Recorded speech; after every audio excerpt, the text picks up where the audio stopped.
What is going on, everybody? Welcome back. It is Dog Talk with your host, Holden. Glad to have you guys here as we get ready for another episode. Coming to you a little bit later than normal for the preview of the UAB game from this past weekend. But we're getting the review from that game and then jumping straight into the preview of the Auburn game that we have coming up this weekend.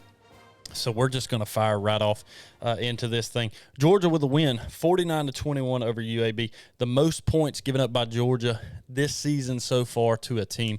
Georgia coming into this game was averaging, I think, 10 points a game defensively as far as giving up points, which was good enough to be third in the country. Still not bad, though. Now I think it bumps up to like 11 point something. My numbers that were here are no longer there, which is still good enough to, I think, be, I don't know, maybe 10th in the country. Offensively, we're still scoring well. We're like 41, I think just over 41 points per game, which is 14th in the country. So still doing things pretty well offensively and defensively kind of coming into this. But a big win, big scoreboard at least as far as the scores popped up on it. One thing that we had coming into this game was we knew injuries were already plaguing Georgia, and they continued to do that. Before the game, we learned that Javon Bullard, a guy who we thought would probably be able to play in this game, was not. He did not play in this game at all. And then right beforehand, we learned that Michael Williams also was battling what is called a sickness. I actually heard somebody say that he's got a concussion. I could be wrong about that, so I don't want to necessarily report about it that it's that, because even as late as Thursday today, when we normally do the preview of the Auburn game like we're going to do tonight, I'm still hearing the rumors and the sayings that it is just a sickness of some sorts. Like I said, I don't know the validity of that. I know before the game I'd heard that was actually a concussion, the sickness. I could be wrong about that. That could be something that's already been out there and said. I don't know, to be honest with you. But we never saw Kendall Milton. We didn't see Roderick Robinson. We didn't see a lot of people who we thought may actually start to come back into this game at all. So we had a lot of injuries coming into this game. Luckily, in the end, it did not matter. We had guys step up in the positions that they were supposed to. This game 7-0. We started off quickly. We drove right down the field. Did really good at that, and then we kind of stalled a little bit. Red zone-wise, I think we did fairly well in this game, which is one of the things we wanted to see kind of improve is, hey, let's get that red zone percentage back up. And Georgia did good at this.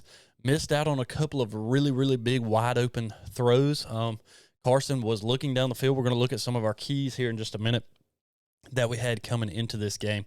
But Carson did a really good job looking down the field in this game. We had a few explosive plays. We had a few that we just did miss on and a couple of drops that we missed on as well that I think would actually change this. But then running the rock was effective in this game as well. Dejon Edwards, again, he continues to show why we're glad to have him back in that running back position, especially with a couple of these other guys that are not in that running back position right now. So that's always a good thing to see. And then Brock Bowers, absolutely showing back up in this game was awesome to see. Really fun to see Brock Bowers get back in this game in a huge way, which we're going to kind of talk about here. I'll get it pulled up on the screen for you guys that are watching on YouTube. If you guys aren't watching on YouTube, make sure that you go over and check out the YouTube channel. I promise you won't regret it. I think it's a pretty good side to this. But offensively, Georgia looked really good. We put up almost 600 yards in this game. Right at 400 of those yards were all of those were through the air. 582 total yards on offense. 394 of that comes through the air. 3 touchdowns through the air. 188 yards on the ground and 4 touchdowns. This is what we talked about coming into this game. It's funny how the yardage is so much different than the touchdowns. We're scoring so many more touchdowns on the ground, but not really getting that yardage. Whereas on the other side of it, we're getting a lot of yardage through the air, but we're not scoring nearly as many touchdowns considering the yardage that we're getting. But I think that just tells us, some of this, a lot of the conversation, a lot of the aggravation this year so far has been the difference in Todd Monken's offense and Mike Bobo's offense. So far, looking at the numbers, looking at where we stood last year with Stetson Bennett and explosive plays and his yardage and all of these things, and looking at the difference in how Georgia has been scoring in these same positions through this far in the season. Granted, we started with Oregon last year, but let's not forget we throttled Oregon to start the season. And even though we haven't had that strong of opponents to start this season, with exception to South Carolina earlier on, Georgia is still clicking on all cylinders. We just feel like we're starting slow when we're not putting 50 points on the board in the first half. There have been a couple of games where we don't do anything in the first quarter. That second quarter, we blow up. or we don't do much in the first half, but that third quarter we blow up. Right now, Georgia is outscoring their opponents 56-0 in the third quarter. So if you're looking at a team that's like, all right, how do I stop Georgia? How do you stop Georgia? Is you don't let them get in the end zone in the third quarter, but they're so good at making the adjustments to be able to do that. That's the reason that they're outgaining teams the way that they are. Biggest thing in this game, though, against UAB that we're looking at and previewing, or excuse me, reviewing, I got it right there on the screen and still read it wrong, is defensively we haven't seen this kind of a give up. Giving up 336 yards in a game. I think before this we were looking at it was like 200 and something, 236 maybe what Georgia was giving up, or 240, something like that, that Georgia was giving up coming into this game, and we give up almost 100 yards more than that in this game alone. And then 2 touchdowns through the air, 1 on the ground for UAB. Again, they scored 21 points against us. The first of which I'll say this. Turnovers was a huge part of this game. Georgia had 3 in this game, 2 of which were fumbles, one of which was an interception that happened late in the game when Gunnar Stockton got in. So we don't really count that one against them. But the 2 fumbles, they turned into points for UAB.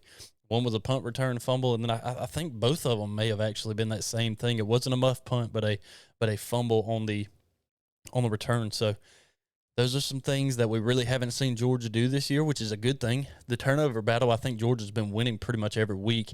And then in this game, man, we gave the ball up a lot to UAB, and they capitalized on it. And good teams will find a way to do that. And UAB was able to do that. And some more tougher opponents that we've got coming down the road. Again, we're traveling to Auburn this week.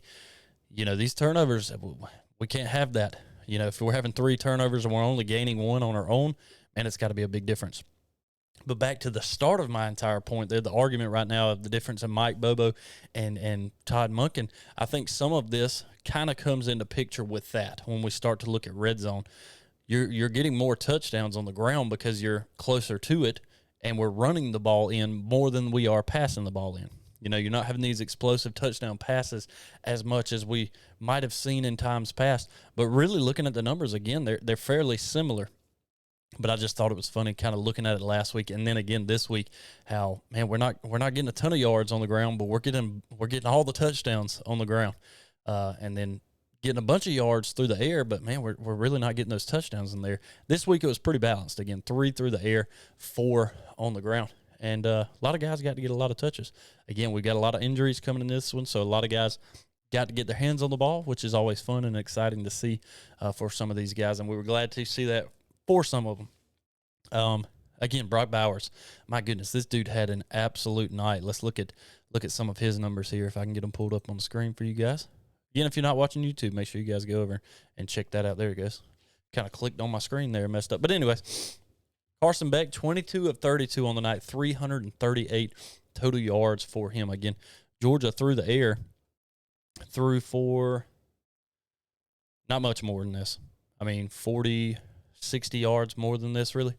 Total almost right at that 400 mark. All of this came from Carson. Only 10 incompletions in this game. Averaged over 10 yards a pass on this one. 3 touchdowns through the air. Again, that only interception came from Gunnar Stockton later in the game. Then Brock Bowers, I mean, he was the key target on this one. 9 receptions, 121 yards. You see it there on the screen. Averaging 13.4 yards on each reception, and then 2 touchdowns is what he ends up getting. So we had talked about this a couple of weeks ago where it was like, man, what happened to Brock? You know, is he hurt? Which we knew he was kind of dinged up, but it was like, man, it'd be good to get him back in that 100% role and kind of see how he starts to show up again and show out. And we had glimpses of that last week, but man, he really exploded in this game and showed you yet again why everybody's so excited about him being back again this season, and the top tight end in the country. That's all there is to it. When you've got a guy who does the thing that Brock Bowers does, and you cannot ask for better. You really can't.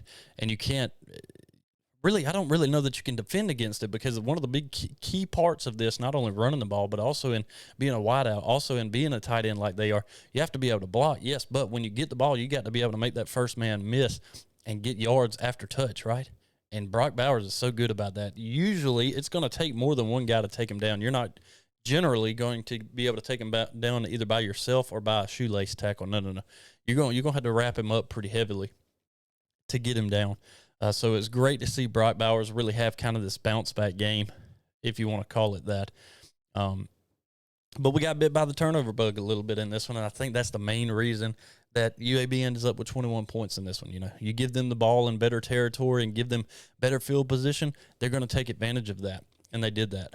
Some of the other numbers in this one: Dejon Edwards, 12 carries, 66 yards. He had a couple of touchdowns in this game. Andrew Paul, we wondered if we were going to see him with Roderick Robinson being down, and also with my goodness, blanking, Kendall Milton being out as well with the MCL issue, and we did. We saw him in this game, 7 touches, 31 yards. He got a touchdown. No, he didn't. Excuse me, I was wrong. I was looking one reception there. Savon Clark, he had a touchdown in this one, getting back in things, 32 yards. Even Carson had the one touchdown there. Dylan Bell, 22 yards on the night. Cash had 3 carries, only 3 yards, a little bit lighter load for Cash, at least through the ground. Did have 16 yards through the air as well. And then Brock Bowers was the key guy. Marcus Rosemary-Jack Saint, 94 yards. He's right at that 100-yard mark. Arian Smith had a touchdown early in this one. Only ends up with 12 yards, but Arian had two. Oh, my goodness. I still think he's the fastest dude. Definitely on this team, but possibly in college football as well. And one play, he's behind the entire defense. And Brock just overthrew him. Carson just overthrew him. Just by, 3 to 5 yards. But then the next time, I don't know if it's Arian let up a little bit. I don't know if it's he just kind of lost track of it and started tracking in and the ball fell out. But, off of his hands, 2 wide-open touchdown plays to him. That would have been huge chunk plays for Georgia. And, again, touchdowns that would have went through the air and even added more yardage onto this total for Carson Beck. But they fall a couple other drops that happened as well. So it kind of stunk to see that. Dominic Lovett got almost 60 yards in this game. Ball got spread out really well. Oscar Delp, Rod Thomas, C.J. Smith, all of these guys getting touches in the game, which was awesome to see. But Arian with a couple of them there that could have been really huge, could have proven to truly be huge in this one. Dan Jackson getting the most tackles in this game. 4 solos, 6 total. Xavier Sori also got 5 in this one. Let's see. We had Warren Brinson got a sack. I thought he ended up with 2 sacks in this game, but I only have one that pulls up for me here. And then Tyke Smith with the interception in this game as well, which was awesome to see for us. That was kind of like a pop, one of them was, what do they call it, tip drills. But regardless, it was good to see. Again, people are still going to tell you this game started slow. In the first quarter, again, when it's 7-0, and then it ends up being 7-7, at one point you start to go, all right, what's going on? And then Georgia, in that second quarter, ends up scoring 3 touchdowns total in the second quarter to kind of start picking things up. But UAB also scored 2 touchdowns in that second quarter. So when you've got a 28-14 halftime score, it's like, okay, Georgia's slow. It really wasn't that. Again, that turnover bug kind of biting you and giving UAB opportunities that they seized. They took those opportunities and they made the best of them to make this a tighter game. But then Georgia, again, third quarter, 2 touchdowns, don't allow it. And then they're up. All of a sudden it's 42-14, and it's like, okay, this game's out of hand. Then we start getting some second, third string guys in on defense, even fourth string, and then you start getting second and even third string quarterbacks in there as the game starts to route out. Georgia still scores again in the fourth quarter, and then so does UAB to make that final 49-21. So the keys to this game that we were looking at, we wanted to see start early. Again, we started this game really fast, coming right out of the chute, drove right down the field, scored a touchdown, take the lead 7-0. Then things kind of stalled, but then we picked things back up in the second quarter, scoring 3 more touchdowns.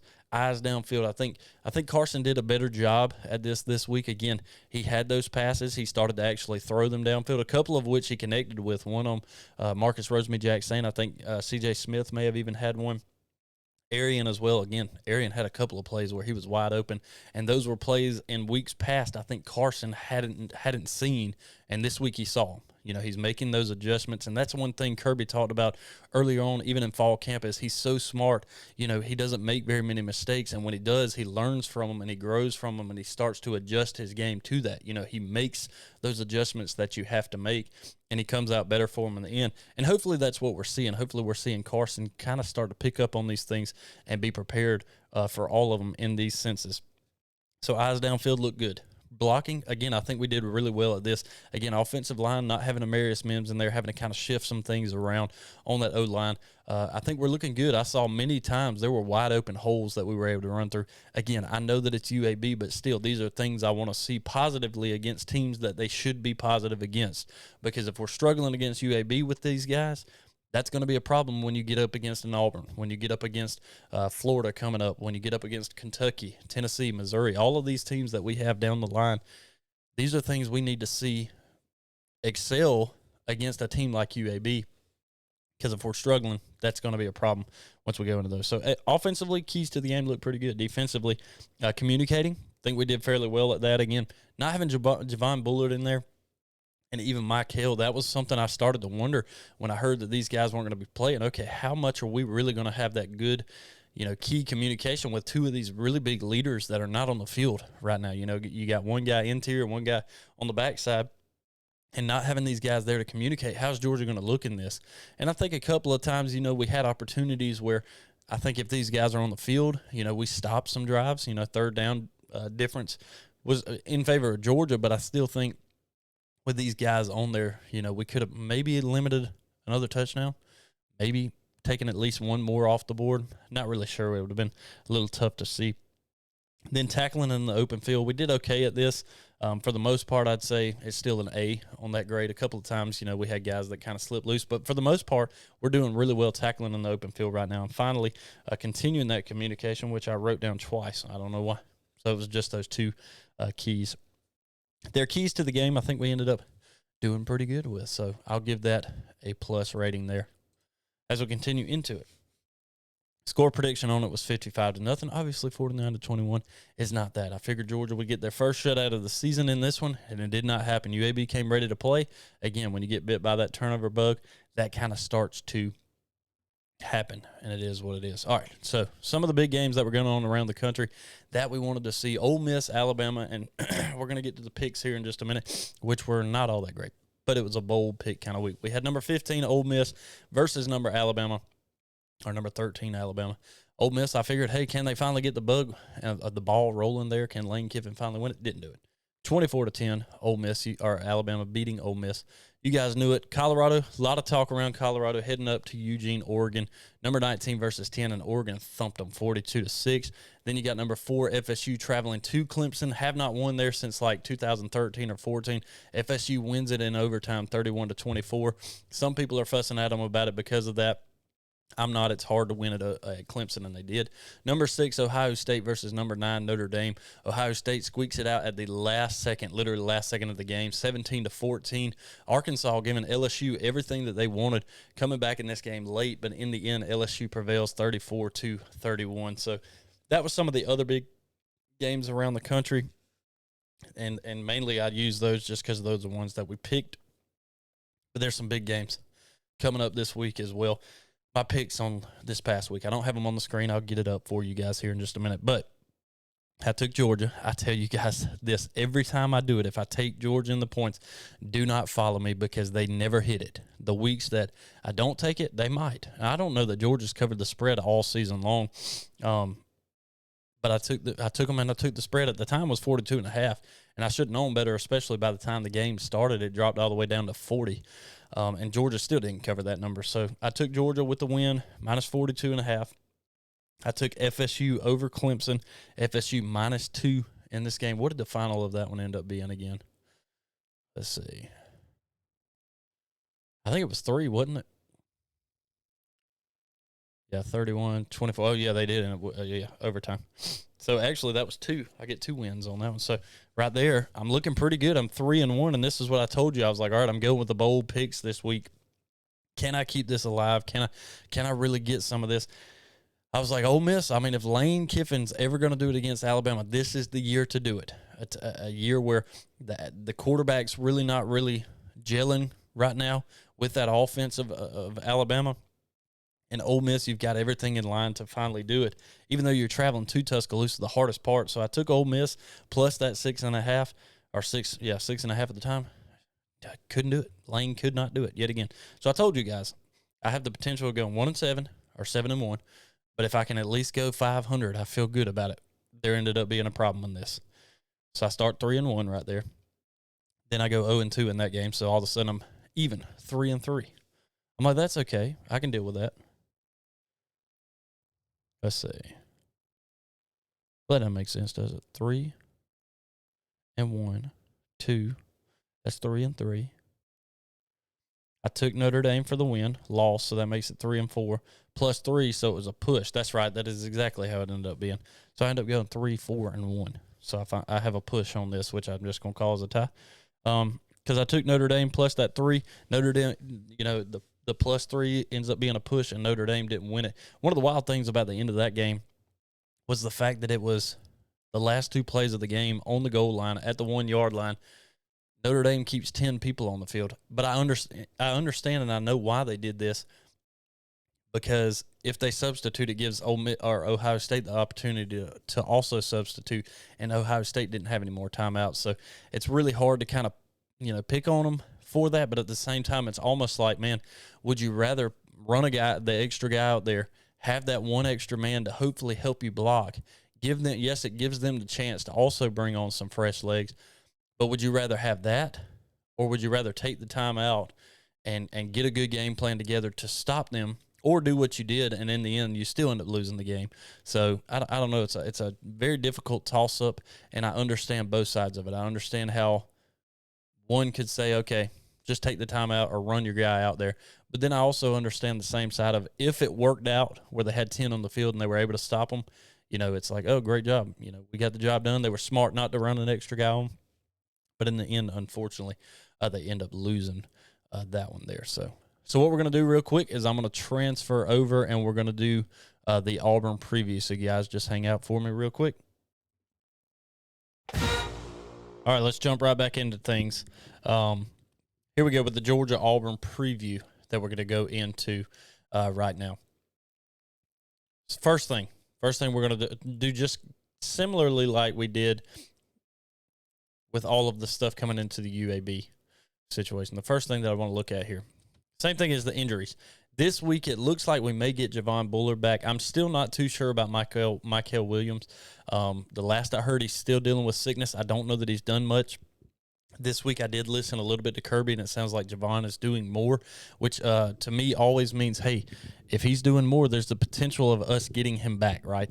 One of the big ones that I noticed, too, that he also spoke about, see if I can't get this microphone situated here. It wants to lag down, which it normally doesn't do. Anyways, sorry, you guys, for all the microphone noise on YouTube. But anyways, Ladd McConkey is actually back in the talk this week of the potential of him actually getting back in this game. Here's the thing. I think this is going to be an extremely limited role if we see him at all.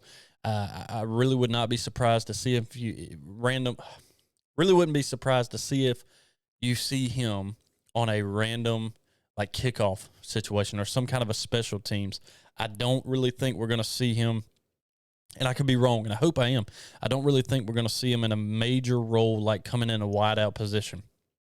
I'll be surprised if we see him line up in that wideout spot very much this week. But I could be wrong about that. Would I love to see it? Absolutely. I think everybody would love to see Ladd get back on the field and do what Ladd does and bring that extra boost to the wideouts room. That not necessarily that we need, because I think our wideouts are doing a really good job. Arian Smith is stepping up. C.J. Smith is also stepping up. Ra and even Dom, all of these guys are stepping up. Marcus Rosemary-Jack-Saint, I think he's a big leader on that wideout position too. I think having Ladd back just gives you one more thing, but I don't think we're going to see him in a huge role, if at all. I think if we see him, it's going to be very, very limited touches, maybe no touches, maybe just limited action on the field, trying to just get him comfortable. I have not seen the depth chart or the travel chart to see who is actually traveling to Auburn. He may not even be on that list. I think all of this is going to come down to how things look tomorrow when we get into Friday, seeing how he's feeling, seeing how they feel about him getting there. But it would be exciting to see him get back in that position. I'm not sure about running backs either. Not really sure how things are looking with Kendall Milton or Roderick Robinson. Not sure about any of those at this moment. But right now we know we got Dejon, which is a good thing. We know the main wideouts that we have. We know we got Brock Bowers too. And some of that may be all you need in this. One big thing, we're going to get to the keys of the game, and I actually have all the information plugged in here, so hopefully we'll remember to get to that. But we got to hold on to the ball. This is a game against Auburn. I think that if you're fumbling it the way that we did against UAB, that is going to be an issue. That's going to be a big issue. So we've got to hold on to the ball. I think it's a very big part of this. One big other part of this is the fact that In this game, make sure this doesn't pop up on both sides of the screen here. Okay, good, it doesn't. In this game last week, Auburn's offense looked abysmal. And their loss to Texas A&M looked awful. They had a total of 200 yards on offense against Texas A&M last week. And Texas A&M is known to have a pretty decent defense from time to time. And I'm not trying to take anything away from their defense. I don't necessarily think it's the caliber of Georgia's by any stretch of the means. But, I mean, the fact that Auburn could not move that ball at all. It didn't matter what quarterback you had in there.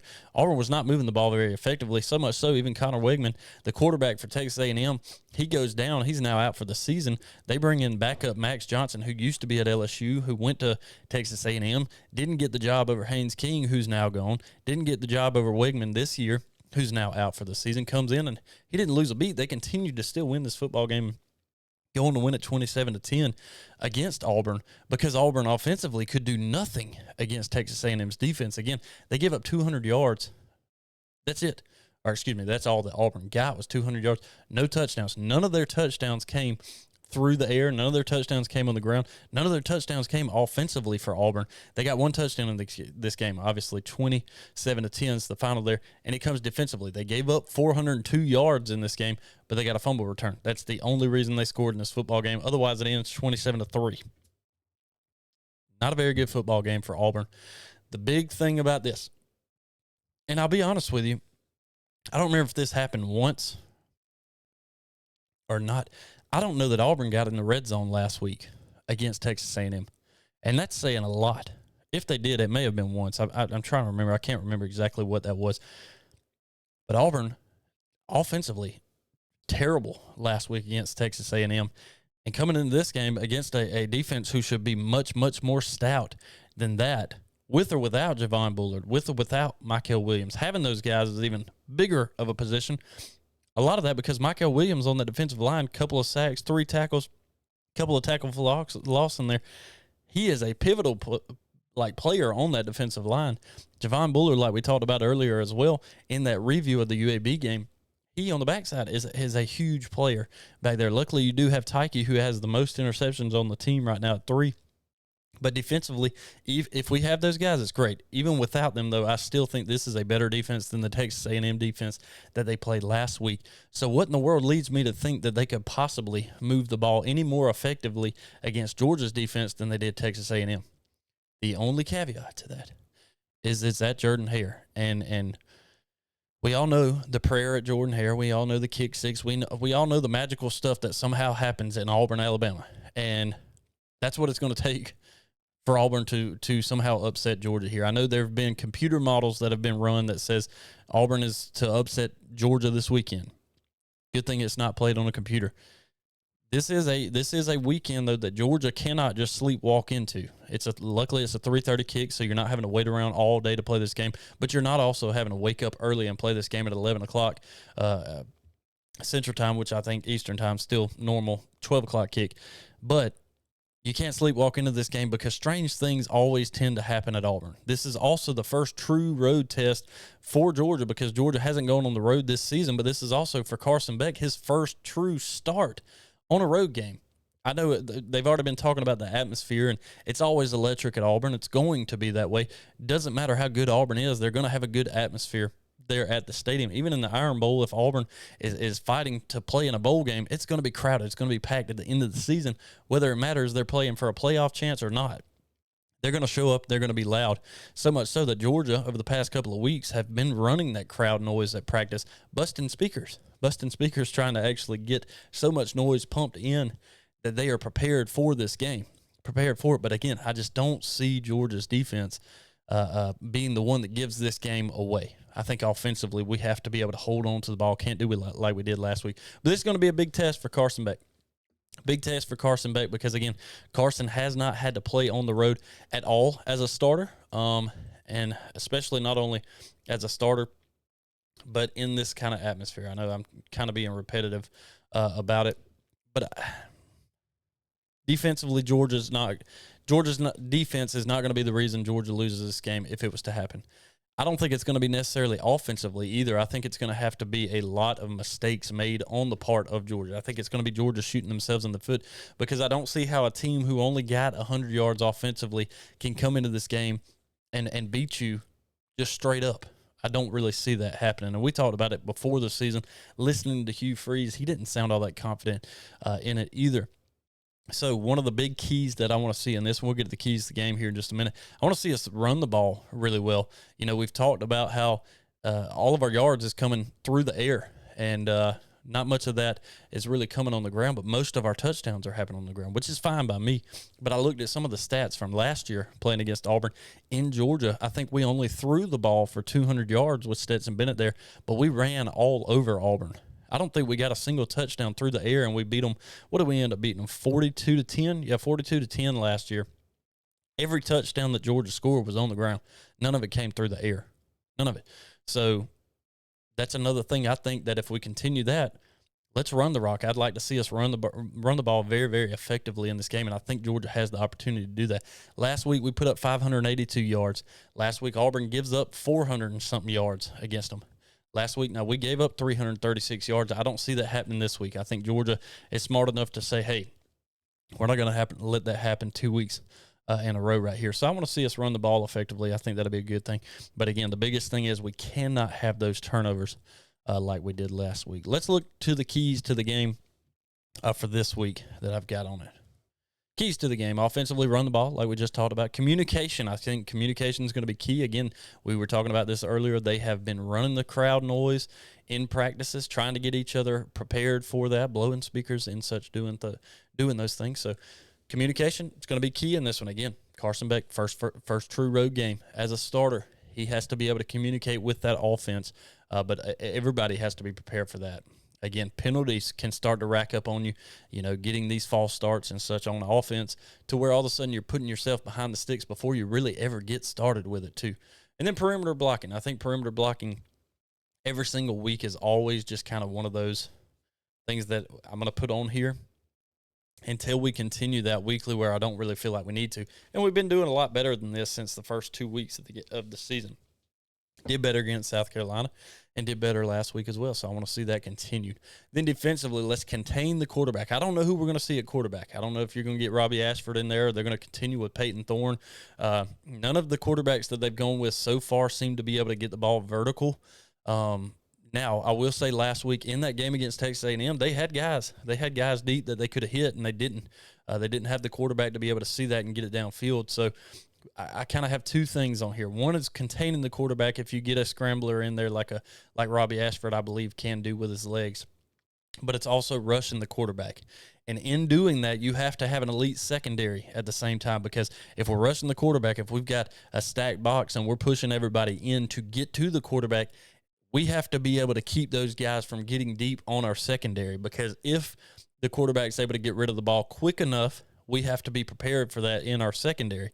And if you're not, all of a sudden we are going to start getting beat on plays that we shouldn't be getting beat on. But if we can get home between containing the quarterback and then rushing the quarterback as well and getting home with those, I think that our secondary is going to be just fine, and we're going to be able to roll through this game pretty easily. I know that's kind of plowing through the keys to the game here, but we're going to try to keep this thing short, sweet, and simple. I got a score prediction on it.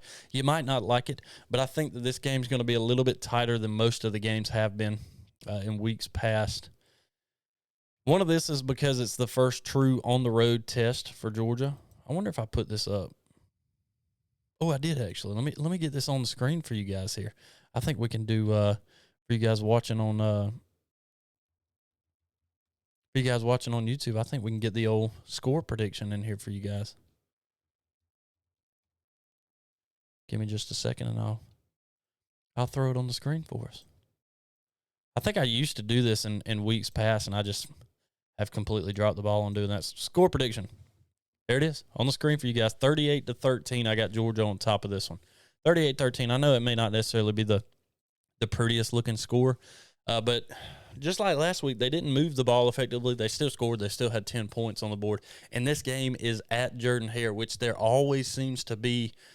There's just something about playing there. Something about playing there that somehow they make some magic happen. I think they can make enough magic to happen to where it's 13 points. And it's enough for us to have Wouldn't surprise me to have a slow start, one, because we've had that, all season so far. I mean, that's the complaint that everybody has, but I also think that, you know, I just don't feel like Georgia's going to put up 50 points in this game. Now, at the end of the day, hey, if Georgia puts up 50, I'm okay with it. Last 5 meetings, Georgia's 5-0 against them, 27-10 and 18, 21-14 and 19, 27-6 and 20.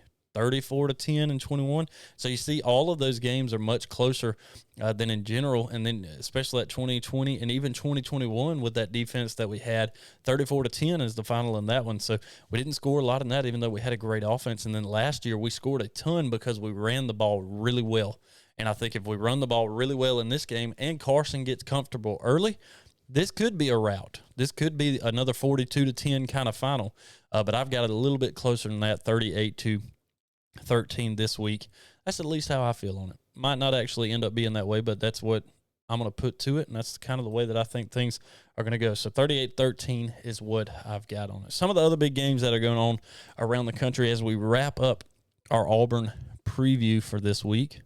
Oh, yeah, the top 5. I wanted to look back at this. This is what I put on the score for my top 5. Just a little bit of a move around. I still think FSU is good enough to be second. I know everybody else has dropped them well down, 4th and 5th, and putting them down like that. I still think FSU is a good football team. I know that the game against Boston College was much tighter, right? But they had that game in the bag, and then defensively they started to give it up. And then, again, Clemson's not the Clemson of old, but it's still hard to win in Death Valley. It's just like going to LSU, just like going to Tuscaloosa. It's not easy to win at those teams. So when you do, regardless of how good the team is, those games matter. Just like Texas going to Alabama. I don't think Alabama's as good as they normally are, but they won at Tuscaloosa. That's a big part for me. That's why I have them at 3rd. And Michigan, they're going to score 37 points every game, and they're going to give up 7. It's always going to be like 30-something to 7 or 10. Michigan's really consistent in doing that. And earlier in the season, I was like, this is the year for Michigan to do it. But offensively, I still just kind of question. Defensively, they still continue to look good. And Ohio State, the win over Notre Dame, I started to buy more and more into Notre Dame. So I'm giving Ohio State that 5th spot over USC. I think that was a huge game for them to be able to win, as much as I hate to say it, because I don't really care for Ohio State, but that's what I have on it. Some of the other big games that are going on around the country this week. Some of them scrolling across the bottom of the screen there. Number 22 at undefeated Kentucky. This is what blows my mind. Florida, 1 loss on the season to Utah. Kentucky is undefeated right now, and they're not ranked. But number 22, Florida at Kentucky. That one's at lunch. Number 24, Kansas playing at number 3, Texas. That could turn out to be a huge game. That's a 3 o'clock kick. This may be a big one there in Oxford. Number 13, LSU versus number 20, Ole Miss. That one kicking off at 6 o'clock. And then South Carolina at number 21, Tennessee there at 7 p.m. for the primetime nighttime game here in the SEC. I think that game's going to be huge. I really do. And some of that I just believe is because South Carolina beating Tennessee last year, really taking Tennessee out of that contention for playing for the playoffs, trying to backdoor their way into the playoffs. I think this is huge for South Carolina to come into this game. Now, you're headed to Tennessee at night. This is tough, but I think this is the test for Tennessee. This is to see, all right, is Tennessee really something to worry about this season, or is South Carolina going to shut that down earlier in the season than we really anticipated that happening, at least in my book? This is where I put 2 and 3. Tennessee 2, South Carolina 3. Start of the season, I started to wonder if South Carolina wasn't a little worse than that. South Carolina looks really good. They were in a dogfight against Mississippi State last week, though, and Mississippi State's starting to look worse and worse as the season is starting to carry on. So I'm really not sure about this one. I think that this could be a really good game. And South Carolina looked really good. I know Tennessee last year, I should say, and Tennessee did too. But the thing about it is Tennessee's kind of coming. I think this is that revenge game for them, and it's at home. But the question is, who is Tennessee? Let's see just how good Tennessee actually is this year. So that gets us to the picks. I've got a new graphic for us starting up this week on the week 5 picks. Again, last week 3-4-1, overall 14-13-1. So I'm still over that 500 mark, luckily, but this is what I'm going with. I'm going with Georgia over Auburn. I'm not taking the spread, so don't worry about that in this game. Matter of fact, I think it's like 14.5. I could easily see Georgia covered, but I could also see Georgia not. So you know how it is. I'm not going with it, but I'm taking Georgia over Auburn. Then LSU over Ole Miss. It's in Oxford, I know that. But I think LSU is at least good enough to beat Ole Miss in this situation. They're starting to look a little bit better. Let's see if they can continue that. Arkansas gave them a run for their money last week. I mean, Arkansas came all the way back in that game, but I still don't think Arkansas is a bad team. Arkansas playing against Texas A&M this weekend, I think it's going to be a big test to see just how good those two teams are, or are they both just middle of the pack SEC West teams? Could be what we find out. But regardless, I'm taking LSU on the road in this one and minus that 2.5. So give me those two picks. Then we got South Carolina at Tennessee. I think Tennessee's going to prevail in that one and win it, but I like South Carolina to keep it between that 12.5 mark that I found it at when I first did this graphic. So give me Tennessee with the win, but I'll take South Carolina plus 12.5. Last but not least, Kansas at Texas. I think Texas is going to win this one, so give me them. But I don't really want to play with that spread. I think it's like 13. I could be wrong about that. I don't have it right in front of me. But I think Texas wins this one, but I'm not taking any kind of a spread or anything like that on it. So that's the picks of the week for Week 5. Georgia over Auburn. LSU over Ole Miss minus the 2.5. Tennessee over South Carolina, but give me South Carolina plus 12.5. And Texas over Kansas at the house. So that's what we got on the week. That is the Auburn preview. That's our weekly picks. That's the games around the country. You got the score predictions. That's everything that I have to give to you guys tonight. So I greatly appreciate you guys being here again. If you guys are watching on YouTube, make sure you give us that like, that thumbs up. Subscribe to the channel if you're not already. If you guys are watching this, leave a comment below if you agree or disagree with anything that we're saying.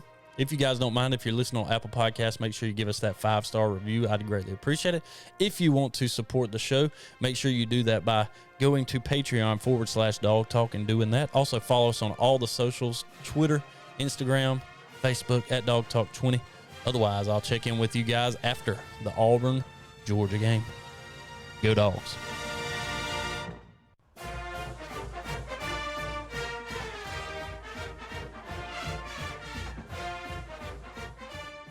I know. It's the Georgia-Auburn game. Not the Auburn-Georgia game. I'm sorry, okay? Go Dogs.